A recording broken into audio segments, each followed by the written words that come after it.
Technical background હોય તો side પર નાના નાના બંગલા છે કે રિનોવેશન છે ગ્રેજ્યુઅલી એવું ચાલુ કરે. સો એ નાની સ્કિલથી ચાલુ કરતાં એ આગળ વધે. એનું સૌથી મોટું ઇમ્પોર્ટન્ટ પાસું છે રિયલ એસ્ટેટમાં એની તાકાત કેટલી છે રિસ્ક લેવાની, એના મેઇન પ્રમાણે ફેક્ટર નક્કી થાય. હા, અને રિસ્ક ના લઈ શકતો તો આમાં આવશો જ નહીં. રિસ્ક નહીં તો રિસ્ક નહીં. ઓકે, એટલે રિસ્ક લેવાની કેપેસિટી હોય અને આ બિઝનેસમાં આવે અને આવું નાનું નાનું ચાલુ કરે તો 5-10 વર્ષ કદાચ એ એક નાનું મોટું પોતાનું કામ કરી શકે છે.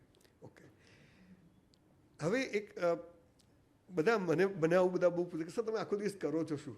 તો જનરલી હું તમને બી એ વાત પૂછીશ કે ચિત્રકભાઈ સવારે આમ ડોટ ટુ ડોટ નહીં પણ આમ જનરલ સાઇડ પર જવાનું આ બધું, પણ જનરલ ચિત્રકભાઈ સવારે ઉઠે ત્યાંથી રાત્રે સૂઈ જાય ત્યાં સુધી એવરેજ દિવસ શું હોય?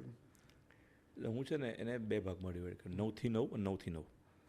સો 9 થી 9 છે ને સવારના એ અડધો કલાક પહેલાં મેડિટેશન અને પછી 9 વાગે વર્કઆઉટ. મેડિટેશન કરો છો? 15 મારે મગજ બહુ ચાલે છે એટલે એ કરવું પડે.